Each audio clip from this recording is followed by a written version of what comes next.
but mine's an amusement park. So let me go on my ride. Again, you're not hurting anyone. What interest, what business is it of yours, what I do in the bedroom or in a crack den? To really illustrate this, to give you the feel for this, I think a good way to think about it is this.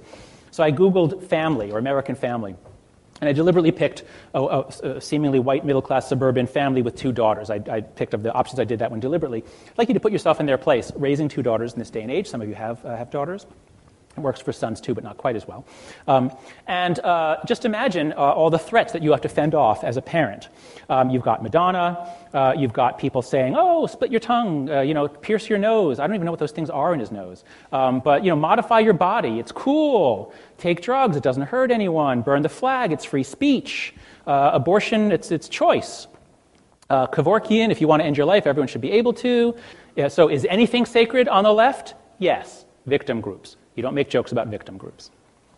So, if again, as I've said, if this is your morality, then you end up supporting practices that disturb most Americans. Abortion is really disturbing. Especially when we get into, say, the fourth, fifth, sixth month. I think liberals are on very tenuous ground in pushing for unrestricted access there. By tenuous ground, I just mean they are really asking for it in terms of activating people's care foundations, people's concern about innocent victims, as well as many other concerns. So you must support out-of-wedlock births because sex is good and marriage is not necessary. You must support gay sex. Again, I'm very pro-gay rights, but I'm just saying the left is identified with all of these positions that end up really offending a lot of people. You end up seeming to support libertinism, not liberalism, but libertinism, and you're fostering social decay, and you always end up adopting utilitarian bioethics, cloning, stem cells, assisted suicide, whatever. You just have a harm-based analysis. If it reduces total suffering, do it. Life is not sacred. Life is up to people to choose what to do with their own lives. So that's the fifth foundation. The very last foundation, the newest one that we've been really forced by the data to add, is that there are very strong, deep concerns about liberty. But it took us a while to understand this. The key was coming upon this work by the anthropologist Chris Bohm called Hierarchy in the Forest. And his point is that chimpanzees and most other primates are really despotic, hierarchical, the ones that are closest to us generally. Bonobos less, but even still they're hierarchical. Yet hunter-gatherers are always egalitarian. Yet as soon as agriculture comes in, they're all really hierarchical. So what's human nature? And his answer is hierarchical. Absolutely hierarchical. But we also hate alpha males. So we hate being dominated by abusive alpha males. So we have this ability to gang up to take down bullies. We hate bullies. We are hierarchical, even despotic creatures. Bohm's point is that it's not that we all want equality. There's not a deep human desire to live equal. There's a deep human desire to not be dominated, bullied, or oppressed. And we get together to take down those bullies. And it's so obvious once you see it. I couldn't believe this was in front of my face every day of my life. Here's the flag of my state. It has a murder on it. My flag has a murder. Here is virtue standing on the chest of a tyrant. You can see his crown has been knocked off. Sic semper tyrannis, thus always to tyrants. Who else said that? Right. John Wilkes Booth, Sic semper tyrannis. Who else had that on his T-shirt when he blew up the Murrah Federal Building? McVeigh. So people who commit violence often believe they are taking down bullies. This kind of murder is ethical. My state flag celebrates moral murder because it's in the service of liberty, fighting oppression.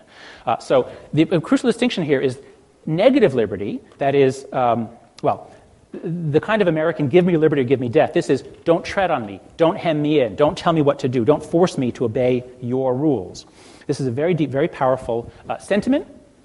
But the trick here is to understand that there are two kinds of liberty at play in our political discourse. There's negative liberty, which is the absence of obstacles which block human action. This is the common sense understanding of liberty. And then there's a new notion that developed in the 20th century, especially in Europe, called positive liberty, which is, it's all well and good to say that people should have a right to do as they please, but if you can't get an education, then you don't really have a right to do as you please. And if you can't get health care, you're not healthy enough to take advantage of the opportunities of our society. So we have to give people, as rights, education, welfare, food, a right to a job, all these rights that they enshrine in Europe. That is known as positive liberty.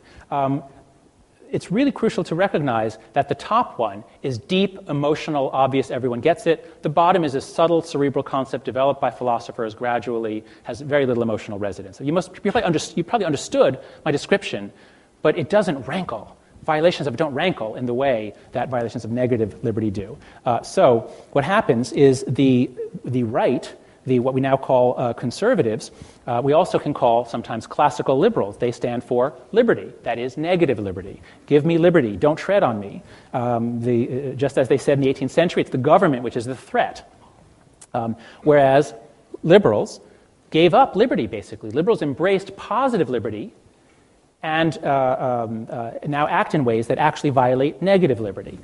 So if, as I say, you sacralize victim groups, then you try to increase positive liberty for those sacralized groups, you then push laws that will violate the negative liberty of others, such as the nanny state. Right-wing literature is full of anger at liberals trying to tell them what to eat, what to wear when they're driving, what to smoke, what not to, trans fatty acids, So the nanny state rules, restrictions on economic liberty, telling businessmen how to run their businesses, the insurance mandate in the healthcare law. It makes sense that liberals are opposed to big corporations. There's really no other way that could have played out. But it's kind of a shame that the small businessmen are overwhelmingly Republican. They hate the Democrats. And that's a shame, because liberals stand up for the little guy. And the small businessmen should be the little guys in this battle. They create an enormous amount of social capital, an enormous amount of wealth, and they hate the Democrats and liberalism in general. Also along this line, you desanctify private property because it's for the common good, and the Dalai Lama has some things that are a little bit along those lines. Here's one of our survey items. If a person really needed to visit a friend in the hospital, and so he borrowed a stranger's bicycle for an hour, and the owner never found out, I would say this was okay. Liberals agree, conservatives disagree. Again, private property isn't very important to liberals because they have a one foundation morality.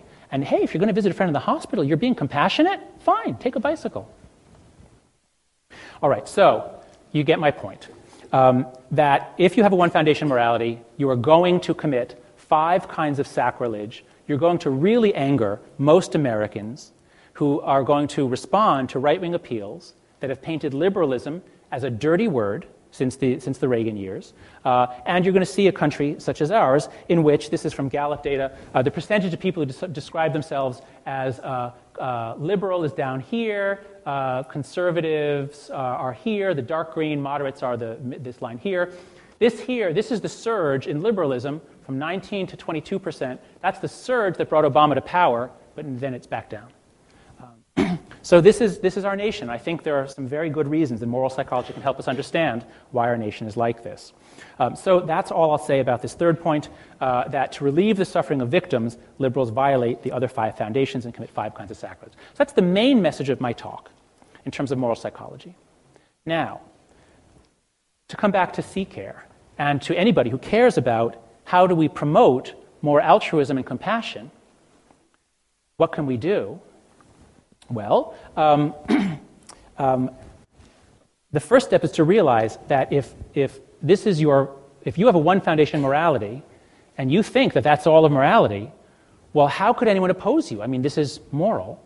So the first step is just recognize that the programs that are associated with this political view are also associated with sacrilege and outrage by many or most Americans. Secondly, my general piece of advice, and this is the last part of my talk today, is that I think a much better way to go about promoting altruism and compassion is, rather than trying to change people to become more compassionate, I'm giving away my I already gave the answer. All right, never mind. Pretend I didn't say that. All right, here we are. So you say you want more care and altruism. Well, we all want to change the what? As Jim mentioned, I wrote a book called The Happiness Hypothesis. The central metaphor there was that the mind is divided into parts that sometimes conflict, like a rider on an elephant. I could have picked horse and rider, but I wanted an animal that was much, much bigger, much, much more powerful, and much smarter. The rider is our conscious controlled mental processes. We humans have the ability to reason, to work things out in a serial fashion, to reason propositionally. So that's the rider. But almost all of our psychology, almost all of our mind, is automatic, intuitive processes. We have pretty much the same brains as other mammals, structurally the same as chimpanzees. Every part has grown somewhat. But our brains are very, very similar. It's not likely that evolution rewired everything and said, oh, now people have language. Well, let's get control of behavior away from all those automatic processes that have been in development for 400 million years. Let's give control of behavior to this conscious reasoning ability. Okay, let's rewire all those huge neural circuits. Okay, that can't happen. So we are basically animal brains. We are animals who have this additional ability to think rationally, reasonably, and linguistically. And so, given that setup, if you want to increase care and altruism, what do you think? Do you think it's more effective to train the rider, to give people arguments and reasons for why they should be compassionate, and then give them the tools to do so? You think that'll be effective? Or do you think it'll be more effective to train the elephant, to change people's habitual mental habits, habitual response styles, and work on their moral emotions? Right? Raise your hand if you think we should invest most of our work in training the rider. Raise your hand if you think we should invest our work in training the elephant. Okay, I think that's a better answer than the rider, but actually, here was the trick question, there's a third option. And this was actually pointed out by Chip Heath, a professor here at Stanford in the business school. I worked with Chip a bit. He called me up before he wrote this book, switched, and said, John, we'd like to use your metaphor of the rider and the elephant. Can we use it? I said, take my metaphor, please. And what they did with it was they said, this is how to change things when change is hard, especially in a business context. It's so hard to change yourself. How do you, as a manager, change people, other people who are working for you? That's extremely hard. And what they basically said was, you can work on all three, but you get the best bang for the buck. You often get the biggest bang for the buck by changing the path that the elephant is on. And I think this is right. And I wish I'd thought of it. They were absolutely right. They really improved the metaphor that I'd used. So here's the way I suggest that you think about it. If you are interested in improving the world, and if for you improving the world means that people are less violent, less cruel, more caring and compassionate, then I suggest you think about it this way. Let's create a 3x3 table about where you can intervene. As I said, you can change the rider, the elephant, or the path. And then what contexts you want people to be different in. Are you going to focus on close relationships where there already are bonds of love and people have a common future and there's all sorts of stuff between them? Is that where you want to work? Or how about people who are just members of the same school or company, who know each other, they have a community, but they have no necessary affection for each other, let's say? Or do you want to focus on strangers, especially helping people far away who are suffering the most? And what I find is that in philosophy, the general view is altruism means helping strangers, especially poor people in other countries, because a small sacrifice from you, $5, could actually make a big difference to somebody else. In fact, if you're sacrificing to help your family, that's not even altruism. You don't get credit for that. So philosophers tend to focus on giving reasons why people should be altruistic towards strangers, especially strangers very, very far away. Does that sound promising to you? Does it seem like a good way to go about making the world a better place? I don't want to say it's worthless. Peter Singer has changed many, many people just from reading his books, Animal Liberation and Practical Ethics. So it's not that this has no effect. And it's not expensive to do, so of course philosophers should keep doing it. Good reasons do play a supporting role, I'll argue. But the approach taken by Buddhists, I think, is much better in two ways. The first is that Buddhists, obviously, are focused on changing the elephant. That's what meditation practice is. That's what the Eightfold Noble Path is. It's a rigorous, many-year process of changing your automatic reactions to people so that you are more loving and less angry. So I think that's very wise, and I think that's a big step in the right direction.